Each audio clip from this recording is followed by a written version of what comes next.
afternoon, Telangana. Welcome to T News. Headlines చూద్దాం.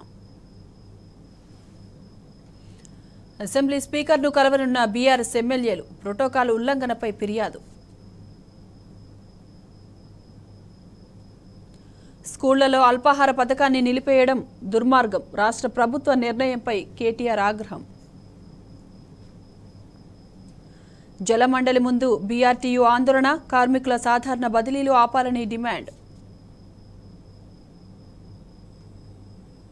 హైదరాబాద్ ఉప్పల్ ప్రధాన రహదారిపై భారీ గోతులు. భయంగా వాహనదారులు. జమ్మూ కాశ్మీర్తో ఉగ్ర పంజాకు 5 జవాన్లు బలి. కేంద్ర ప్రభుత్వమే బాధ్యత వహించాలన్న రాహుల్ గాంధీ.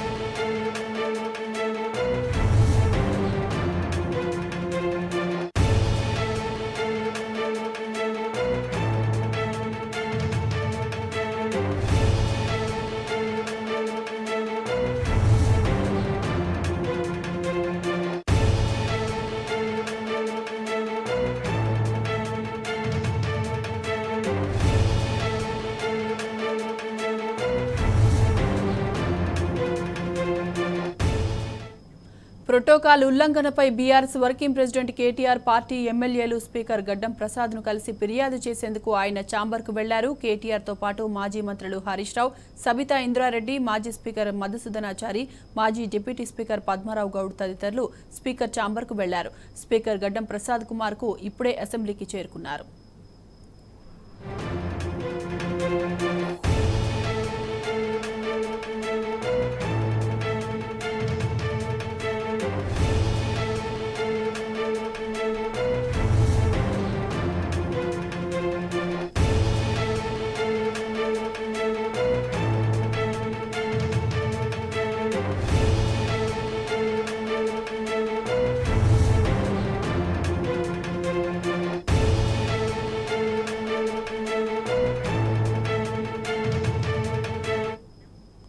ఇక ఇదే అంశానికి సంబంధించి పూర్తి డీటెయిల్స్ మా ప్రతినిధి వంశీ అందిస్తారు. వంశీ, కొద్దిసేపటి క్రితమే BRS party working president, BRS party ఎమ్మెల్యేలు స్పీకర్ గడ్డం ప్రసాద్ ని కలవడం జరిగింది. ప్రధానంగా ప్రోటోకాల్ ఉల్లంఘనలు జరుగుతున్నటువంటి నేపథ్యంలో బీఆర్ఎస్ పార్టీ ఎమ్మెల్యేలు ప్రాతినిధ్యం వహిస్తున్నటువంటి నియోజకవర్గాలకు సంబంధించి ప్రోటోకాల్ ఉల్లంఘనలు పెద్ద ఎత్తున జరుగుతున్నటువంటి నేపథ్యంలో కొద్దిసేపటి క్రితమే స్పీకర్ కి ఫిర్యాదు చేసినటువంటి పరిస్థితి కూడా మనం చూస్తా ఉన్నాము. ఏదైతే మనం నిన్న కూడా చూడడం జరిగింది. కొత్తపేటలో జరిగినటువంటి కార్యక్రమంలో అటు BRS party MLA Sabitha Indra Reddy నిరసన జరిపినటువంటి పరిస్థితి కూడా మనం చూస్తా ఉన్నాము. అధికారులు ప్రోటోకాల్ సంబంధించి ఉల్లంఘనలు పాటిస్తున్నారని, దాంతో పాటుగా ప్రోటోకాల్ పాటించడం లేదని కూడా వారు ఏదైతే కొద్దిసేపటి క్రితం స్పీకర్ కి ఫిర్యాదు చేసినటువంటి పరిస్థితి కూడా మనం చూస్తా ఉన్నాము. గత కొద్ది రోజుల నుంచి కూడా రాష్ట్రంలో బీఆర్ఎస్ పార్టీ ఎమ్మెల్యేలు ప్రాతినిధ్యం వహిస్తున్నటువంటి నియోజకవర్గాలకు సంబంధించి కూడా పెద్ద ఎత్తున ప్రోటోకాల్ ఉల్లంఘనలు జరుగుతూ ఉన్నాయి. గతంలో కొద్ది రోజుల క్రితం అటు హుజూరాబాద్ కావచ్చు, నిన్న ఏదైతే మహేశ్వరం నియోజకవర్గానికి సంబంధించి కూడా ప్రోటోకాల్ ఉల్లంఘనలు జరిగినటువంటి పరిస్థితి కూడా మనం చూస్తా ఉన్నాము. దీనిపైన గతంలో నుంచి కూడా స్పీకర్ కి కూడా ఫిర్యాదు చేయడం జరిగింది. ప్రభుత్వానికి కూడా ఫిర్యాదు చేసినా కూడా ప్రభుత్వం నుంచి కూడా ఎలాంటి స్పందన లేకపోవడంతో ఈ రోజు స్పీకర్ కి ఫిర్యాదు చేసినటువంటి పరిస్థితి కూడా మనం చూస్తా ఉన్నాము. ప్రధానంగా ఏదైతే ప్రభుత్వం నిర్వహించే కార్యక్రమాలకు సంబంధించి కూడా గెలవనటువంటి కాంగ్రెస్ ఎమ్మెల్యేలు ఎవరైతే ఉంటారో వారికి అత్యధిక ప్రాధాన్యత కల్పిస్తున్నటువంటి పరిస్థితి మనం చూస్తా ఉన్నాము. బీఆర్ఎస్ పార్టీలు ప్రజలచే ఎన్నుకోబడినటువంటి ఎమ్మెల్యేలకు మాత్రం కనీసం ఏదైతే ప్రోటోకాల్ పాటించినటువంటి పరిస్థితి కూడా మనం చూస్తా ఉన్నాం. ఈ సందర్భంగా ఏదైతే రాష్ట్ర వ్యాప్తంగా బీఆర్ఎస్ పార్టీ ఎమ్మెల్యేలు ప్రాతినిధ్యం వహిస్తున్నటువంటి నియోజకవర్గాలకు సంబంధించి ప్రోటోకాల్ ఉల్లంఘించినటువంటి అధికారుల పైన కఠిన చర్యలు తీసుకోవాలని కూడా, దాంతో పాటుగా సిఎస్ కూడా అటు ఆదేశాలు ఇవ్వాలని కూడా, ప్రభుత్వానికి కూడా ఆదేశాలు ఇవ్వాలని కూడా అటు స్పీకర్ ని కొద్దిసేపటి క్రితమే కలిసినటువంటి పరిస్థితి కూడా మనం చూస్తా ఉన్నాము. అటు బీఆర్ఎస్ పార్టీ వర్కింగ్ ప్రెసిడెంట్ కావచ్చు, దాంతో పాటుగా మాజీ మంత్రి ఎమ్మెల్యే హరీష్ రావు కూడా, దాంతో పాటుగా బీఆర్ఎస్ పార్టీ ఇతర ఎమ్మెల్యేలు కూడా అందరూ కూడా అటు స్పీకర్ ని కలిసినటువంటి పరిస్థితి కూడా మనం చూడొచ్చు. కాసేపట్లో మీడియా సమావేశంలో కూడా వారు మాట్లాడుతున్నారు. ప్రధానంగా ప్రోటోకాల్ విషయంలో మాత్రం అధికారులు పాటించినటువంటి వారు ఎవరైతే ఉంటారో వారిపైన ఖచ్చితంగా చర్యలు తీసుకోవాలని కూడా వారు డిమాండ్ చేసినటువంటి పరిస్థితి కూడా మనకు కనపడతా ఉంది. Right Vamshi, thanks for the updates. ప్రభుత్వ పాఠశాల విద్యార్థుల కోసం గత ప్రభుత్వం ప్రారంభించిన బ్రేక్ఫాస్ట్ పథకాన్ని తిరిగి ప్రవేశపెట్టాలని బీఆర్ఎస్ వర్కింగ్ ప్రెసిడెంట్ కేటీఆర్ ప్రభుత్వాన్ని కోరారు. తమిళనాడు లాంటి రాష్ట్రాలు ఈ పథకం మరింతగా విస్తరిస్తున్న నేపథ్యంలో ఇక్కడి ప్రభుత్వం మాత్రం అమలులో ఉన్న పథకాన్ని రద్దు చేయడం దురదృష్టకరమన్నారు. కేసీఆర్ ప్రభుత్వం ప్రారంభించిన ఈ బ్రేక్ఫాస్ట్ పథకాన్ని విస్తరించాల్సింది పోయి రద్దు చేశారన్నారు. కాంగ్రెస్ ప్రభుత్వం తీసుకున్న ఈ మతిలేని నిర్ణయాన్ని పునః సమీక్షించుకొని పథకం తిరిగి అమలు చేయాలని కేటీఆర్ కోరారు.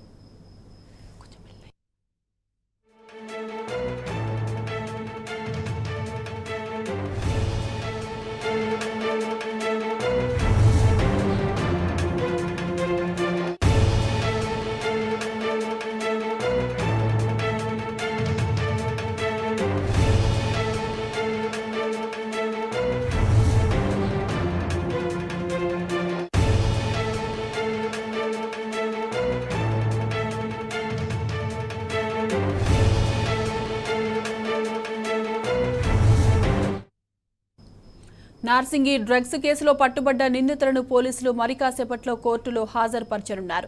అరెస్ట్ అయిన 5 డ్రగ్ పెడ్లర్ల వద్ద నుంచి 13 మంది డ్రగ్స్ కొనుగోలు చేసినట్లు పోలీసులు గుర్తించారు. 13 మందికి టెస్టులు చేయగా వారిలో 6 డ్రగ్ పాజిటివ్ వచ్చినట్లు తెలిపారు. పాజిటివ్ వచ్చిన వారిలో హీరోయిన్ రకుల్ ప్రీత్ సింగ్ తమ్ముడు అమన్ ప్రీత్ సింగ్ తో పాటు ప్రసాద్, మధుసూదన్, అంకిత్ రెడ్డి, నిఖిల్, ధావన్ ఉన్నారు. అరెస్ట్ అయిన పెడ్లర్లలో 2 నైజీరియన్లు బ్లెస్లిన్సు, నోహిమాలతో పాటు లోకల్ పెడ్లర్లు అల్లం గౌతమ్, వరుణ్ కుమార్, మహబూబ్ షరీఫ్ ఉన్నట్లు పోలీసులు తెలిపారు.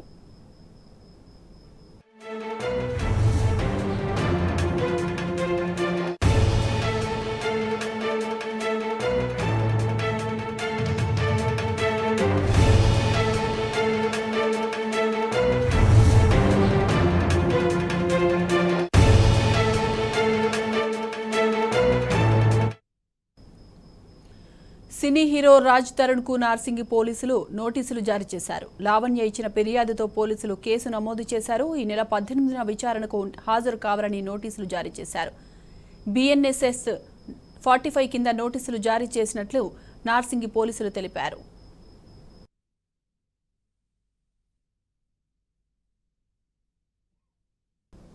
సూర్యాపేట జిల్లా దోసపాడులో విషాదం చోటు చేసుకుంది. బీసీ వెల్ఫేర్ గురుకుల పాఠశాలలో 5వ తరగతి చదువుతున్న సరస్వతి అనే చిన్నారి అనుమానాస్పద స్థితిలో మృతి చెందింది. సరస్వతికి ఇవాళ ఉదయం తీవ్రమైన జ్వరం రావడంతో ఆసుపత్రికి తరలించామని, ఆలోపై చనిపోయిందని చిన్నారి తల్లిదండ్రులకు హాస్టల్ సిబ్బంది సమాచారం అందజేశారు. సిబ్బంది నిర్లక్ష్యం వల్లే సరస్వతి చనిపోయిందంటూ తల్లిదండ్రులు, విద్యార్థి సంఘాలు పాఠశాల ముందు ఆందోళన చేపట్టారు. పోయిన నెల 19వ తారీఖు చేర్పించి మొన్న సండే రోజు తీసుకుపోయినా 2 రోజులు ఉంచుకున్న తోలొచ్చిన బేస్తారం తోలొచ్చిన పాపకి ఎలాంటి జ్వరం లేదు, ఎలాంటిది లేదు. వారానికి పోదాం వచ్చిన చూసుకుని వస్తానా అన్న, సర్లే డాడ్ అన్నది కొనిచ్చిన తీసుకుపోయి తోలొచ్చిన, ఎలాంటి ప్రయోజనం లేదు. ఇవాళ ఉదయం ఫోన్ చేసి పాపకు జ్వరం వస్తుంది వచ్చి తీసుకుపోండి అంటే, సర్లే మేడం మా తీసుకుపోతా, తొందర రా అని అన్నది. తొందర రా అంటే ఏమైనా సీరియస్ ఉందా మేడం, హాస్పిటల్ ప్రైవేట్ హాస్పిటల్ కానీ తీసుకుపోయి నేను వస్తా అంటే, ఏం లేదు సార్ పాప మంచిగానే ఉంది, మీరు వచ్చి తీసుకుపోయి చూపెట్టుకోరి మీ అట తీసుకుపో, అందాక ఆ ఏరియా హాస్పిటల్ ఇంతకనే తీసుకొస్తున్నాం, ఆడికి చూపెడతాం, టెస్టులు చేపిస్తాం అన్నారు. రామని ఫోన్ మీద ఫోన్ చేసిరు, క్లాసులు పోతుంది అని నా బిడ్డను మొన్ననే పంపించిన. పోయిన కంచెలు జ్వరం లేదు, ఏం లేదు, మంచిగా ఉంది. అర్ధగంటలో జ్వరం వచ్చిందని చెప్పి చనిపోయిందని తీసుకొచ్చి లేచిరు. ప్రిన్సిపాల్ మేడం స్కూల్లోదే నైట్ ఫోన్ చేసిన పోతున్నాం నా బిడ్డకు అర్ధగంటలో ఫోన్ చేసి చనిపోయింది అంటున్నాను. ఎట్లా నేను ఎట్లా, అయ్యో జ్వరం లేదు సారు, జ్వరం లేదు మంచిగా ఉంది. ఈరోజు మార్నింగ్ 4:45 అమ్మాయి నర్స్ మేడం దగ్గరికి వెళ్ళారండి. అమ్మాయి ఫీవర్ ఉంది అని తను చెక్ చేశారు, 101 ఉంది. అయితే సరే దగ్గరికి తీసుకెళ్దాము, దగ్గరలో ఉన్న డాక్టర్, మేము రిమోట్ ఏరియాలో ఉన్నామండి. యాక్చువల్గా తీసుకెళ్ళిన తర్వాత అక్కడ ఫిట్స్ స్టార్ట్ అయినాయి, అమ్మాయికి ఫిట్స్ స్టార్ట్ అయితే ఇక్కడికి హాస్పిటల్కి అని తీసుకెళ్దామని అంబులెన్స్లో తీసుకొచ్చామండి. తీసుకొచ్చేసరికి ఇక్కడ కార్డియాక్ అరెస్ట్ అంటున్నారు. ఇప్పుడు పోస్ట్ మార్టం అవుతుంది, ఏం జరిగింది అమ్మాయికి అనేది తెలుస్తుంది. స్మాల్ ఫీవర్ అంటే చేస్తాం, కానీ హాస్పిటల్కి అయితే తీసుకెళ్తాం కదండి. మొత్తం మనం ట్రీట్మెంట్ మొత్తము స్కూల్లోనే చేయం కదా. Immediate action, immediate basic first aid చేస్తాము, కానీ హాస్పిటల్కి అయితే కొంచెం ఏమైనా మాకు ఇబ్బందిగా అనిపిస్తుంది. వామిటింగ్స్ ఏమీ కాలేదండి. అమ్మాయి వామిటింగ్ సెన్సేషన్ ఉంది అంటే టాబ్లెట్ ఇచ్చారంట, అంతే జరిగింది ఎగ్జాక్ట్ అది. హైదరాబాద్లో వర్షపు నీళ్లు నిలిచే ప్రాంతాల్లో 10 లక్షల లీటర్ల సామర్థ్యంతో పంపులను నిర్మించాలనే ప్రభుత్వ నిర్ణయంపై విమర్శలు వెల్లువెత్తుతున్నాయి. ఆయా ప్రాంతాల్లో నీళ్లు ఎందుకు నిలుస్తున్నాయో తేల్చాల్సిందే పోయి సమస్యను మరింత జటిలం చేయడాన్ని పలువురు తప్పుబడుతున్నారు. వర్షపు నీటిని నేరుగా నాలాల్లోకి, చెరువుల్లోకి మళ్లించకుండా సంపుల్లో స్టోర్ చేసి తర్వాత పంపు చేయడం ఏంటని ప్రశ్నిస్తున్నారు. ఇదే అంశానికి సంబంధించి ఖైరతాబాద్ సర్కిల్ నుంచి మా ప్రతినిధి గణేష్ మరింత సమాచారం అందిస్తారు. హైదరాబాద్ నగరంలో 4 సెంటీమీటర్ల కంటే ఎక్కువ వర్షపాతం నమోదైతే అటు ఏదైతే లోతట్టు ప్రాంతాలు ఉన్నాయో అన్నీ కూడా జలమయం కావడం జరుగుతుంది. అలాగే చౌరస్తాల్లో కూడా కార్లు కావచ్చు, బైకులు అన్నీ మునిగిపోయే ప్రసక్తి ఉంది. కానీ అందులో భాగంగానే గత ప్రభుత్వం అంటే బీఆర్ఎస్ హయాంలో ఎక్కడైతే లోతట్టు ప్రాంతాల్లో ఉండడం జరిగిందో లాగింగ్ పాయింట్స్ అని కూడా గుర్తించడం జరిగింది.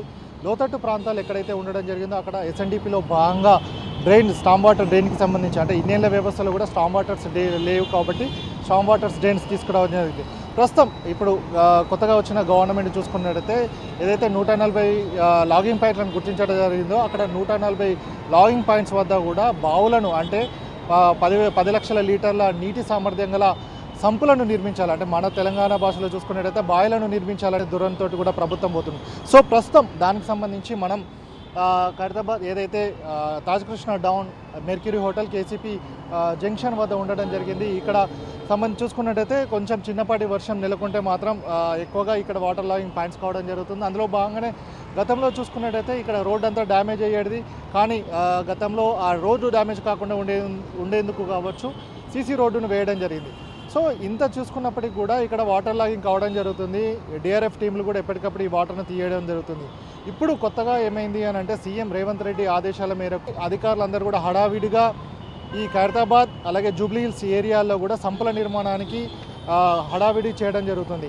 ఇందులో భాగంగానే ఈ సంపుల నిర్మాణానికి సంబంధించి చూసుకున్నట్టయితే ప్రస్తుతం పైలట్ ప్రాజెక్టుగా ఖైరతాబాద్కి సంబంధించి సర్కిల్ ఆఫీస్ అలాగే జూబ్లీ హిల్స్కి సంబంధించిన సర్కిల్ 2 సర్కిల్కి సంబంధించిన పరిధిలో 11 ప్లేసెస్లో అంటే మనం ఎప్పుడైతే ఇక్కడ కేసీపీ జంక్షన్ వద్ద ఉండడం జరిగింది కాబట్టి ఇట్లాంటి మరొక 10 ప్లేసెస్లో 10 లక్షల లీటర్ల వ్యయం సామర్థ్యం కలిగిన సంపులను నిర్మించాలనే ఉద్దేశం కొద్దీ దీని కాస్ట్కు సంబంధించి ఈ 11 సంపులకు సంబంధించి 22 కోట్ల రూపాయలను వ్యయం చేయడం జరుగుతుంది. ఈ 11 చోట్ల కూడా యుద్ధ ప్రాతిపదికంగా ఇప్పుడు సంపులను నిర్మించాలి అన్న ఉద్దేశం కొద్ది రావడం జరిగింది. మరి సంపులను ఏ విధంగా నిర్మిస్తారు అనే దానిపైన కూడా ఇప్పటికే ప్రిన్సిపల్ సెక్రటరీ సంబంధిత అధికారులతో కూడా ఈ ప్లేసెస్ ఏవైతే 11 ప్లేసెస్ ఉండడం జరిగిందో అక్కడ ఆయన పర్యటించడం జరిగింది. ప్రిన్సిపల్ సెక్రటరీ దానకిషోర్ ఆధ్వర్యంలో కూడా ఇవన్నీ కూడా మానిటరింగ్ చేయడం జరుగుతుంది. సో ఇందుకు సంబంధించి మరి సంపులను తీసిన తర్వాత ఏం చేస్తారంటే సంపులను నిర్మించిన తర్వాత మోటార్లతోటి ఏదైతే పైనుంచి వచ్చే వాటర్ ఏదైతే ఉందో ఈ సంపుల ద్వారా లోపలికి రావడం జరుగుతుంది. ఈ సంపులకు వచ్చిన నీటిని తర్వాత వర్షం అయిపోయిన తర్వాత మోటార్ల ద్వారా తీసి పక్కనే చెరువు ఉంటే చెరువు లేకపోతే హుస్సేన్ సాగర్లోకి దీన్ని అక్కడికి పంపిస్తారనే ఆలోచనలో ఇప్పటివరకు ఉంది. మరి ఇది ఎంతవరకు సాధ్యమవుతుందో తెలియదు. కానీ ప్రస్తుతం మనం సమస్య చూసుకున్నట్టు పైనుంచి వచ్చే వాటర్ ఎక్కడ లాగింగ్ అవుతుంది అనేది చూడాలి. కానీ ఇట్లా సంపులు నిర్మించకపోతే ఇట్లా ఎన్ని సంపులు నిర్మిస్తారు, ఎక్కడ నిర్మిస్తారు, ప్రభుత్వానికి సంబంధించిన ఆస్తులు ఎక్కడ ఉన్నాయి, ఇక్కడ మరి చూసుకున్నట్టయితే ఇక్కడ ప్రభుత్వానికి సంబంధించిన ఆస్తులు ఎక్కడ లేవు, మరి ఎక్కడ నిర్మిస్తారు అనేది కూడా ఒక క్వశ్చన్ మార్క్ ఉండడం జరిగింది. ఆర్టీ ఆఫీస్ అంటే గవర్నమెంట్ ప్రాపర్టీ కాబట్టి అక్కడ నిర్మిస్తారు, అక్కడ లేక్ వ్యూ గెస్ట్ హౌస్ ఎట్లాంటి ప్రదేశాల్లో నిర్మిస్తారు అనేది కూడా ఇప్పటివరకు క్లారిటీ లేదు. కాబట్టి గవర్నమెంట్కి సంబంధించిన ఆస్తులు ఎక్కడైతే ఉన్నాయో వాటిని నిర్మిస్తామంటున్నారు. మరి ఇది ఎంతవరకు పేపర్లోనే ఉంటుందా లేకపోతే మానిటరింగ్ చేసే విధంగా ఫీల్డ్ వరకు కూడా వస్తారనేది కూడా ఇప్పటివరకు కూడా క్లారిటీ లేదు. గతంలో చూసుకున్నట్టయితే మాత్రం ఎక్కడ వాటర్ లాగింగ్ ఉందో అయ్యప్ప కాలనీకి సంబంధించి నాగోల్లో లాంటి ప్రాంతాల్లో కూడా ఎస్ఎన్డిపి లాంటి ప్రాజెక్టులను తీసుకొని అక్కడ వాటర్ లాగింగ్ పాయింట్లు లేకుండా చెరువులోకి తీసుకెళ్లడం జరిగింది. కానీ ఇక్కడ మాత్రం ఎంతవరకు ఈ ప్రాజెక్టు అందుబాటులోకి వస్తుందో తెలియదు. ఆ సంపులను నిర్మించిన తర్వాత దానికి సంబంధించిన సేఫ్టీ ప్రికాషన్స్ ఏముంటాయి అనేది కూడా ఒక ఇంత ప్రశ్నార్థకంగా మారింది. మరి ఈ 2 ప్రాజెక్టులకు ఈ 11 ప్లేసెస్లో ఈ 22 కోట్ల రూపాయలతోటి యుద్ధ ప్రాతిపదికంగా ఈ సంపులను నిర్మించాలని ఉన్న నేపథ్యంలో కూడా టెండర్ ప్రక్రియ కూడా సాధ్యమైనంత త్వరలో కూడా కంప్లీట్ చేయాలని కూడా అధికారులు ఆదేశించడం జరిగింది. సో మరి ఇది ఎంతవరకు ఆచరణ సాధ్యమవుతుందో కూడా వేచి చూడాల్సిన అవసరం ఉంది. విజయ్తో గణేష్ టీ న్యూస్ హైదరాబాద్ నుంచి. ట్యాంక్ బండ్పై వెలిసిన కనకాలకట్ట మైసమ్మకు ఆషాఢం బోనాలను అత్యంత వైభవంగా సమర్పిస్తామన్నారు ముషీరాబాద్ ఎమ్మెల్యే ముఠా గోపాల్. ఈ సందర్భంగా కట్ట మైసమ్మ దేవాలయంలో అమ్మవారి బోనాల జాతరకు సంబంధించిన ఆహ్వాన పత్రికను ఎమ్మెల్యే ఆవిష్కరించారు. ప్రజలకు ఎటువంటి ఇబ్బందులు తలెత్తకుండా ప్రత్యేక క్యూలైన్లు, మంచినీటి సౌకర్యం కల్పిస్తామన్నారు. బోనాలతో వచ్చే మహిళలకు ప్రత్యేక క్యూలైన్లు ఏర్పాటు చేసి అమ్మవారి దర్శనం సాఫీగా జరిగే విధంగా చర్యలు తీసుకుంటామన్నారు.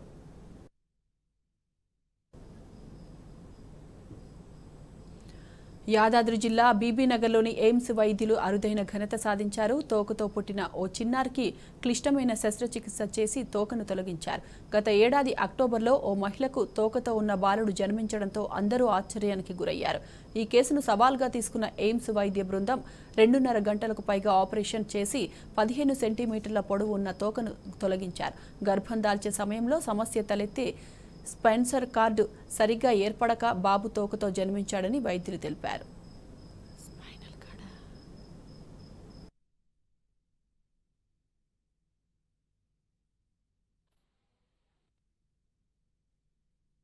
జమ్మూ కాశ్మీర్లో ఉగ్రవాదులు రెచ్చిపోయారు. కథువా ఘటన మరవక ముందే దోడాలో జవాన్లే లక్ష్యంగా కాల్పులకు తెగబడ్డారు. ఈ కాల్పుల్లో ఒక అధికారి సహా 5 సైనికులు మృతి చెందగా పలువురు తీవ్రంగా గాయపడ్డారు. ఉగ్రవాదులకు సైనికులకు మధ్య దాడులు కొనసాగుతున్నాయి. మరోవైపు మరో ఉగ్రకుట్న భగ్నం చేశాయి భద్రతా బలగాలు. కుప్వారాలో అమర్నాథ్ యాత్రపై దాడికి ప్లాన్ చేసిన 3 ఉగ్రవాదులను మట్టుబెట్టాయి. ఘటనా స్థలం నుంచి భారీగా ఆయుధాలు స్వాధీనం చేసుకున్నాయి.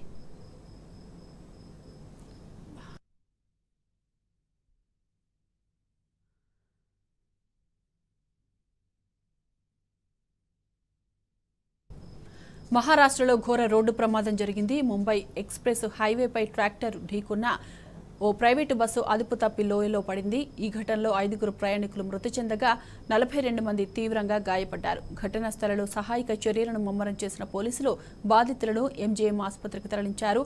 ఆషాఢం ఏకాదశి సందర్భంగా భక్తులు పందాపూర్ వెళ్తుండగా ఈ ప్రమాదం జరిగినట్లు తెలిపారు.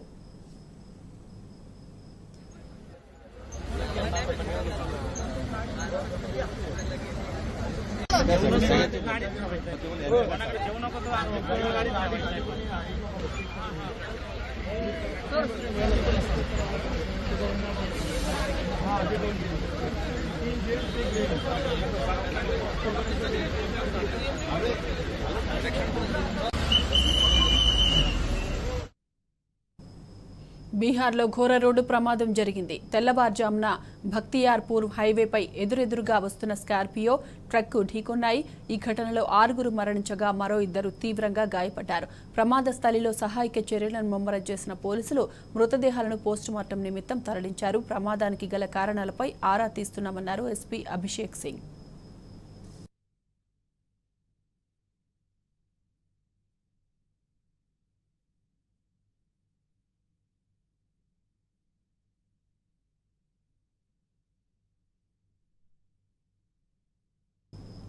కేరళను భారీ వర్షాలు ముంచెత్తుతున్నాయి. వారం రోజులుగా కురుస్తున్న వర్షాలతో తిరువనంతపురం, ఇడుక్కి, పతనంతిట్ట, కొట్టాయం, అలప్పుజ, ఎర్నాకుళం, పాలక్కాడ జిల్లాలు అల్లకల్లోలంగా మారాయి. భారీ వర్షాలకు మలప్పురం, కోజికోడ్, వాయనాడ్, కన్నూరు జిల్లాలు నీట మునిగాయి. మరోవైపు రాగల 3 రోజుల్లో రాష్ట్ర వ్యాప్తంగా అతి భారీ వర్షాలు కురుస్తాయంది ఐఎండీ. మల్లపురం, కన్నూరు, కాసర్గోడ్ జిల్లాలకు రెడ్ అలర్ట్ జారీ చేసింది. ఎర్నాకుళం, త్రిశూర, పాలక్కడ్, ఇడుక్కి, కోజికోడ్, వయనాడ్ జిల్లాల్లో ఆరెంజ్ అలర్ట్ ప్రకటించింది. ఈ నేపథ్యంలో వర్ష ప్రభావిత జిల్లాలకు విద్యాసంస్థలకు సెలవులు ప్రకటించింది ప్రభుత్వం.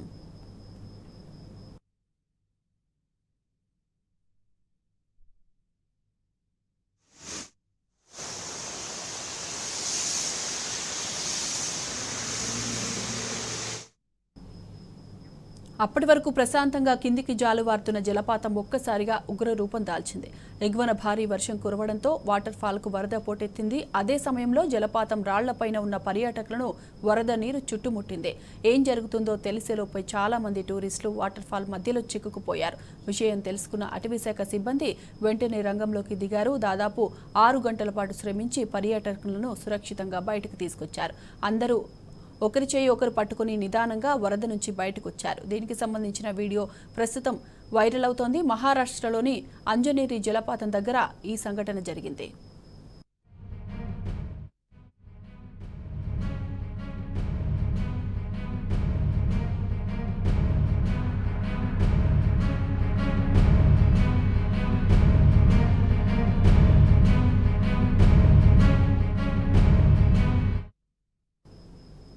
కేంద్రంలోని బీజేపీ సర్కారు చిక్కుల్లో పడింది. 4 కమలం పార్టీ సభ్యులు పదవీ విరమణ చేయడంతో ఆ పార్టీ రాజ్యసభ సభ్యుల సంఖ్య పడిపోయింది. రాజ్యసభలో బిల్లు ఆమోదింపజేసుకోవాలంటే తటస్థ పార్టీలపై ఆధారపడాల్సిన పరిస్థితి నెలకొంది.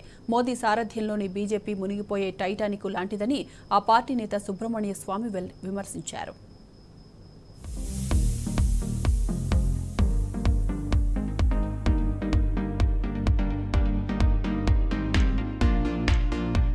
కేంద్రంలోని బీజేపీ ప్రభుత్వానికి పెద్ద చిక్కు వచ్చి పడింది. రాజ్యసభలో అధికార పార్టీ బలం 86కు పడిపోయింది. పెద్దల సభలో శనివారంతో 4 నామినేటెడ్ ఎంపీల పదవీకాలం ముగిసింది. రాకేష్ సిన్హా, రామ్ శకల్, సోనాల్ మాన్సింగ్, మహేష్ జట్మలాని రిటైర్ అయ్యారు. వీరిని రాష్ట్రపతి నామినేట్ చేసినప్పటికీ తర్వాత అధికారికంగా మోదీ ప్రభుత్వానికి మద్దతు పలికారు. తాజాగా వీళ్లు పదవి విరమణ చేయడంతో రాజ్యసభలో బీజేపీ ఎంపీల సంఖ్యాబలం పడిపోయింది. మిత్రపక్షాలతో కలుపుకుంటే ఎన్డీఏ సంఖ్యాబలం 101కి తగ్గిపోయింది.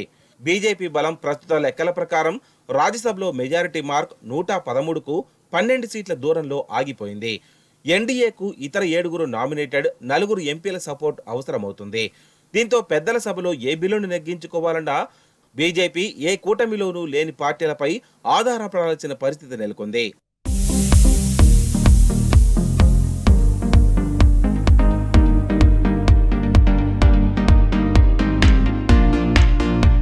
కాంగ్రెస్ నేతృత్వంలోని ఇండియా కూటమికి రాజ్యసభలో 87 మంది ఎంపీలు ఉన్నారు. వీరిలో కాంగ్రెస్ కు 26 మంది, తృణమూల్ కాంగ్రెస్ కు 13, ఆప్, డిఎంకే పార్టీలకు 10 మంది చొప్పున ఎంపీల బలం ఉంది. ప్రస్తుత ఎన్డీఏ ఇండియా కూటమిలో లేని బీఆర్ఎస్ కు 4, వైసీపీకి 11, బిజు జనతాదళ్కు 9 మంది రాజ్యసభ సభ్యులు ఉన్నారు. దీంతో కేంద్రంలోని బీజేపీ ప్రభుత్వం రాజ్యసభలో బిల్లులను ఆమోదింపజేసుకోవాలంటే అన్నాడీఎంకే, వైసీపీ లాంటి ఎన్డీఏ ఇండియా కూటమియేతర పార్టీలతో పాటు నామినేటెడ్ ఎంపీలు, స్వతంత్ర ఎంపీలపై ఆధారపడాల్సి ఉంటుంది.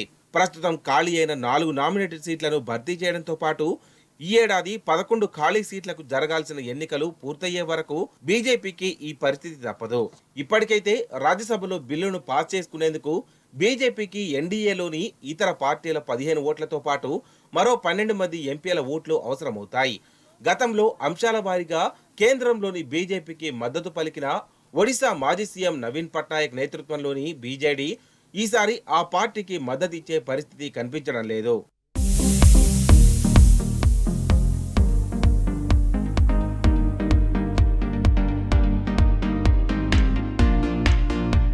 మొత్తం 245 సీట్లున్న రాజ్యసభలో ప్రస్తుతం 20 ఖాళీలున్నాయి.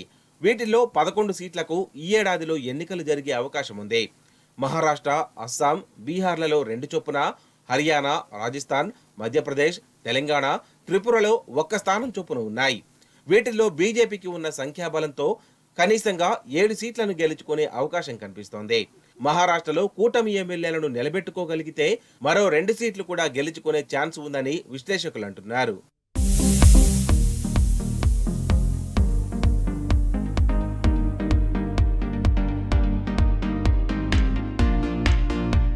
బీజేపీ నేత సుబ్రహ్మణ్య స్వామి ప్రధానమంత్రి నరేంద్ర మోదీపై తీవ్రంగా విరుచుకుపడ్డారు.